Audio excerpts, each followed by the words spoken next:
বিসমিল্লাহির রহমানির রহিম। আসসালামু আলাইকুম রহমতুল্লাহ। প্রিয় শিক্ষার্থী বন্ধুরা, আজকে তোমাদের সামনে আবারও উপস্থিত হয়েছি নবম এবং দশম শ্রেণীর উচ্চতর গণিত নিয়ে।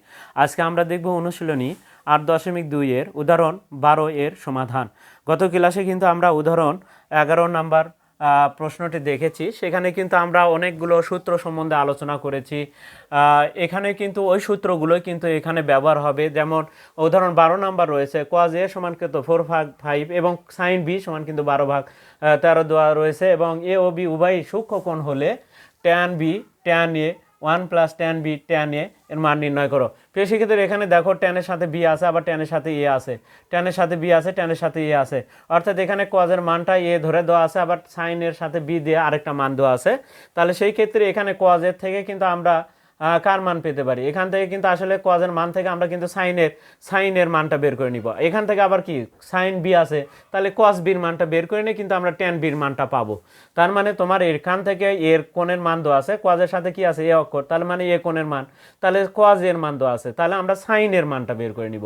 তাহলে sin এর মান বের করলে কিন্তু আমরা tan এর 3 নাম্বার সূত্র কি, tan এর 3 নাম্বার সূত্র tan a সমান কি হবে, উপরে sin a কি নিচে কি cos a। তার মানে আমাদের কার মান দেওয়া আছে, cos এর মান, তাহলে আমরা যদি sin এর মানটা বের করে নিতে পারি তাহলে কিন্তু আমরা tan এর মানটা পেয়ে যাচ্ছি। ঠিক তেমনি আবারও কিন্তু sin b এর মান দেওয়া আছে, তাহলে আবারও আমাদের কি tan b সমান কি উপরে sin b নিচে কি cos b হবে, তাহলে cos b হবে। তাহলে এখন sin এর মান দেওয়া আছে, sin b এর মান দেওয়া আছে, তাহলে আমাদের cos b এর মান বের করতে হবে। তাহলে ওই একই সূত্র প্রয়োগ করে আমরা কিন্তু আবার cos মানটা বের করে নিয়ে আমরা tan b এর মানটা কিন্তু পেয়ে যাচ্ছি। তারপরে কিন্তু tan a এবং tan b এর যখন মান পাবো তখন কিন্তু আমরা মান নির্ণয় লিখে এখানে মান বসাতে পারবো। তাহলে এখন আসি আমরা কাজ করি। তাহলে দেওয়া আছে, আগে লিখবো আমরা এখানে কিন্তু উভয় সূক্ষ্মকোণ। তার মানে উভয় সূক্ষ্মকোণ মানে কি, তাহলে অবস্থানটা হবে কিন্তু উভয় সূক্ষ্মকোণ মানে 0 থেকে 90 ডিগ্রি। তার মানে এই প্রথম চতুর্ভাগে এটা 90 ডিগ্রি, π/2।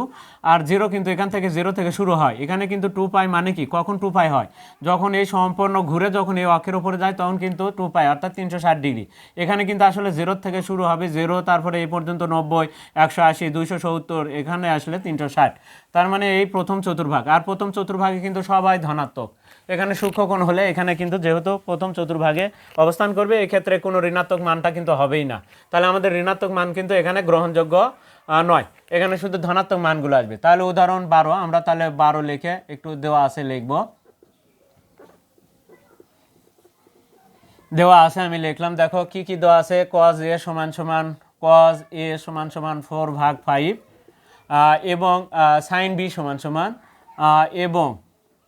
এবং সাইন সাথে বি কোণ রয়েছে, তাহলে কত 12/13 দেওয়া আছে। আমরা তাহলে যে মানগুলো দেওয়া আছে সেটা একটু লিখে নিলাম।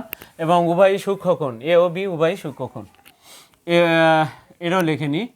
এবং দিয়ে আমরা এ ও বি উভয় সূক্ষ্মকোণ এবং এ ও বি উভয় সূক্ষ্মকোণ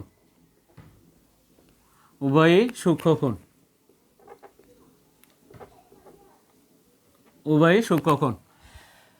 তাহলে এখানে ও না দিয়ে আমি একটু ও লিখলাম, আর ওখানে যাই এবং যেহেতু লিখছি। এখন আসি, তাহলে আমরা প্রথমে এখন আমরা এর মানটা অর্থাৎ tan এর মানটা বের করব। তাহলে আমরা জানি, লিখি, দেখো আমরা জানি দেখো আমরা যখনই এই cos আর sin এর মান দেওয়া থাকবে, যখনই cos আর sin এর মান থাকবে তখনই কিন্তু আমরা sin স্কোয়ার a প্লাস কি cos স্কোয়ার a সমান আমরা কিন্তু 1 লিখব। এই সূত্র দিয়ে আমরা কাজ করব। দেখো আমরা জানি, লিখলাম, লেখার পরে কি দেওয়া আছে আমরা জানি, আমরা লিখব sin স্কোয়ার a প্লাস কি cos স্কোয়ার a সমান কিন্তু 1। এখন এখানে cos এর মান দেওয়া আছে, তাহলে cos এর জায়গাতে 4/5 আমরা বসে দিব। তাহলে এর আগের অঙ্কতেও কিন্তু 11 নাম্বার উদাহরণে কিন্তু আমাদের এরকম ছিল। তাহলে 4/5 তার উপরে আমরা স্কোয়ার দিব সমান 1।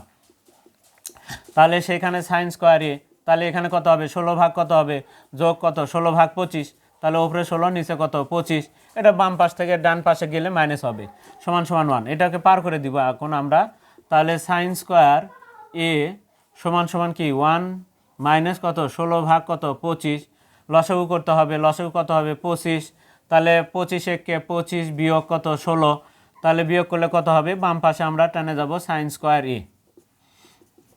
আমাদের কিন্তু দেখো sin স্কোয়ার a এখন দেখো 25 থেকে 16 বিয়োগ করলে কত হয়, 9 ভাগ কত হয় 25। এখন আমরা স্কোয়ার তুলে দিলে বাম পাশে স্কোয়ার রুটে গেলে ডান পাশে প্লাস মাইনাস রুট ওভার হবে।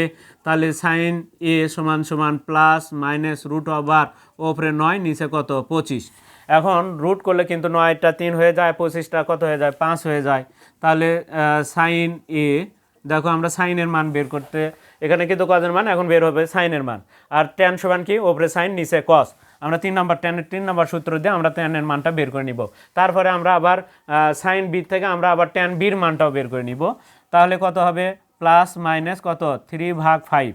এখন কথা হলো যে এখানে কিন্তু আমাদের বলা আছে উভয় সূক্ষ্মকোণ। তাহলে যেহেতু সূক্ষ্মকোণ, এটা সূক্ষ্মকোণ, যেহেতু এ সূক্ষ্মকোণ, সুতরাং কি এর অবস্থানটা হবে কি, সাইনের অবস্থান হবে প্রথম চতুর্ভাগে। এই কারণে আমাদের কি হবে, ধনাত্মক হবে। যেহেতু আমরা এখন লিখব যেহেতু এ কি সূক্ষ্মকোণ,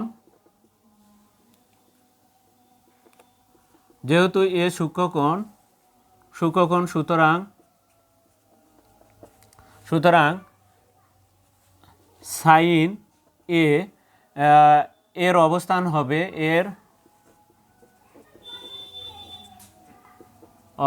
হবে প্রথম চতুর্ভাগে।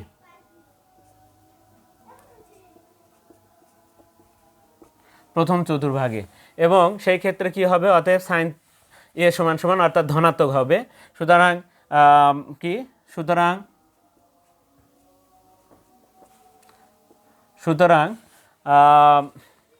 সাইন এ ধনাত্মক হবে। সুতরাং সাইনে আমরা যদি লিখি সাইন এ,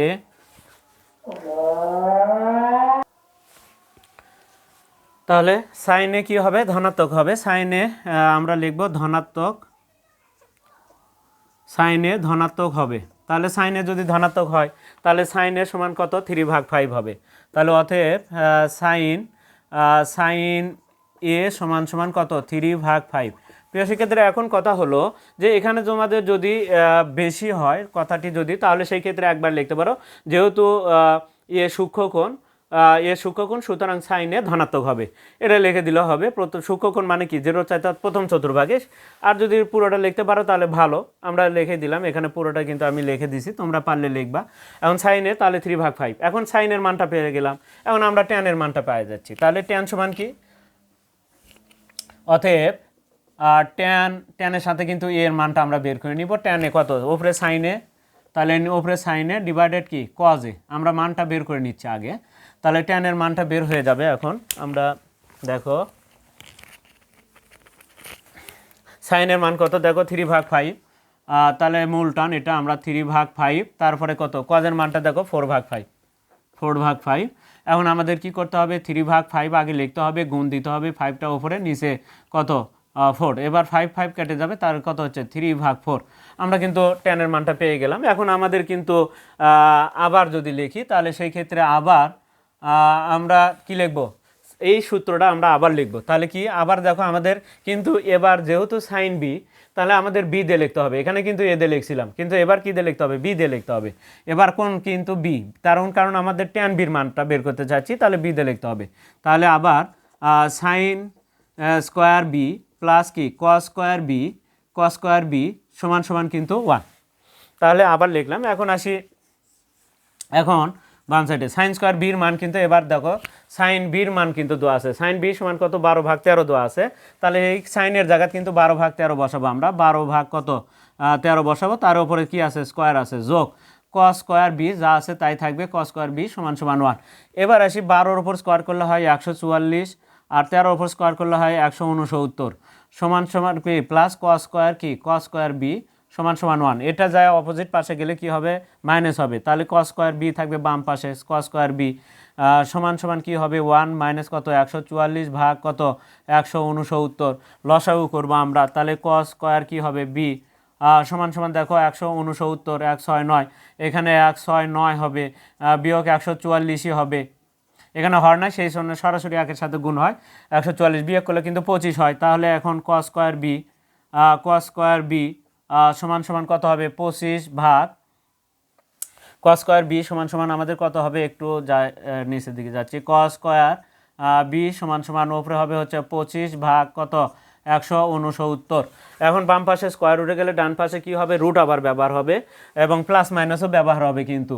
তাহলে এখন আমরা এখানে লিখব, দেখো কস বি বা কস বি সমান সমান আমরা প্লাস মাইনাস রুট আবার দিব, উপরে কত হবে 25 আর নিচে হচ্ছে 169। এখন কত হবে দেখো তো, কস বির মানটা, কস বি সমান সমান প্লাস মাইনাস আমাদের 5 ভাগ কত হবে 13 হবে। প্রিয় শিক্ষার্থীরা 25 মানে 5 আর 169 মানে 13। আমাদের এখন কথা হলো, যেহেতু বিও কি বিটাও হচ্ছে কি সূক্ষ্মকোণ, এখানে আবার লিখবো আমরা, যেহেতু বি সূক্ষ্মকোণ, সুতরাং কস বি কী হবে, ধনাত্মক হবে, সূক্ষ্মকোণ, সুতরাং কস বি, সুতরাং আমি আর এখানে বিস্তারিত লিখেছি একবার, তাহলে দ্বিতীয়বার আর অত বিস্তারিত লেখা লাগবে না। সুতরাং আমরা কস বি কী বলতে পারবো, কস বি ধনাত্মক, কস বি ধনাত্মক হবে, কস বি ধনাত্মক হবে, আমরা লিখলাম।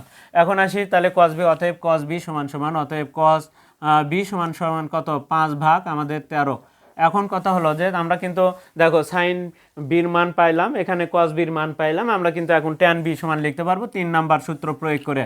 অতএব আমাদের ট্যান বির মানটা আমরা পেয়ে যাব, ট্যান বি সমান সমান ওপরে সাইন বি সূত্র 3 নাম্বার, ট্যানের 3 নাম্বার সূত্র নিচে কস বি। এখন আমরা মান বসাবো, সাইনের মানটা কত আছে দেখো 5 ভাগ 13, আর হচ্ছে সাইনের মান যেটা আমরা কিন্তু দেখো ভুল হয়েছে, এখানে 12 ভাগ 13, সাইনের মানটা এখানে 12 ভাগ 13, আর কজের মান কিন্তু 5 ভাগ কত, 5 ভাগ 13। আমাদের কি করতে হয়, ওপরে 12 ভাগ 13কে আগে লিখে গুণ দিলে এটা 13 উপরে ওঠে আর নিচে কিন্তু 5 নামে, তাহলে এখানে কেটে যাওয়ার কত, 12 ভাগ 5 আমরা পেলাম। এখন আমরা কিন্তু মান পেয়েছি, এখন কিন্তু আমরা মান নির্ণয় লিখে, এখানে কিন্তু যেহেতু অঙ্কে মান নির্ণয় লেখা আছে, আমরা মান নির্ণয় লিখি, তাহলে মান নির্ণয় লিখে আমরা এই দুটা মান এখন বসে দিব, ক্যালকুলেশন করলে কিন্তু আমাদের উত্তরটা হয়ে যাবে। এখন দেখো আমরা যে মানগুলো পেলাম সেগুলো কিন্তু আসলে আমাদের এখন মান নির্ণয় লিখে আমাদের এই মানগুলো ব্যবহার করতে হবে। এখন আমরা মান নির্ণয় লিখলাম, মান নির্ণয়, যেহেতু প্রশ্নে মান নির্ণয় লেখা আছে তাহলে প্রশ্নে মান নির্ণয় লেখা যাবে, আর অথবা প্রদত্ত রাশি লিখলেও লিখতে পারো বা অতএব দিয়েও লিখতে পারো তোমরা, আমি মান নির্ণয় বলছে সেই কারণে মান নির্ণয় লিখলাম। এখন ট্যান বি কত আছে, মান নির্ণয় tan B minus tan A divided 1 plus কি tan B into tan A. এখন আমরা মান বসাবো, দেখো ট্যান বির মান কত, ট্যান বির মান দেখো আমাদের এখানে বার আছে, ট্যান বির মান 12 ভাগ 5, তাহলে এখানে 12 ভাগ কত 5 বসে দিলাম, তারপরে বিয়োগ, এখন ট্যান এর মান কত বের হয়েছে দেখো তো, ট্যান এর মান আমাদের 3 ভাগ 4 আমরা বসে দিলাম। এবার আসি 1 প্লাস ট্যান বি কত, ট্যান বি 12 ভাগ 5, এখানে 12 ভাগ কত 5 গুণন, এখন ট্যান এর কত 3 ভাগ 4। এখন আসি আমরা কাজ করতে হবে, এখানে লসাগু কত হবে, 4 আর 5-এর লসাগু হবে 20, 4 আর 5-এর লসাগু হবে 20, 20 দিয়ে এখন দেখো 5 দিয়ে 20 ভাগ করলে হয় কত হবে, দেখো এখানে 20 লসাগু, যেহেতু 5 দিয়ে 20 ভাগ করলে 4, 4 বারং 48 হবে, 48 বিয়োগ 4 দিয়ে 20 ভাগ করলে 5, 3 5 15 হবে, আর নিচে 1 প্লাস, এখানে আমরা যদি কাটাকাটি করি তাহলে কত হবে দেখো, এই 4 দিয়ে 12 কাটলে কত হয় 3, 3 তিরিকে 9 ভাগ 5 হবে, 1 যোগ কত 9 ভাগ 5, আমরা পরের লাইনে এটার আমরা লসাগু করব। এখন দেখি আসলে ওপরে কি হচ্ছে একটু দেখে নাও, দেখো 48 থেকে 15 বিয়োগ করো তাহলে কত আসে, ও নিচে কিন্তু 20, সেই 20 লিখলাম, 7 3 হলে 33 হচ্ছে, তাহলে 48-এর মধ্যে 15 বিয়োগ করলে 33 ভাগ 20, আর নিচে আমরা যদি লসাগু করি তাহলে কত হবে 5 হবে, হর নেই সরাসরি 5-এ 5 যোগ হর আর লসাগু কাটে যায়, তাহলে ওপরে 9, 9 5 14 ভাগ 5 হবে।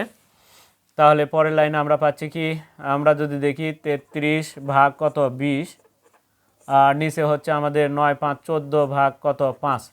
এখন আমাদের কি করতে হবে, ওপরের ভগ্নাংশটি লিখে নিচের ভগ্নাংশটি গুণ দিয়ে উল্টে দিতে হবে, তাহলে কিন্তু আমাদের অঙ্কটা হয়ে যাবে মোটামুটি। এখন আসি আমরা সর্বশেষ পর্যায়ে কিন্তু এসেছি, এখন তাহলে আমরা কি লিখবো, 33 ভাগ কত 20 গুণ দিব, গুণ দিয়ে আমরা ওপরে 5 নিচে কিন্তু 14 লিখবো।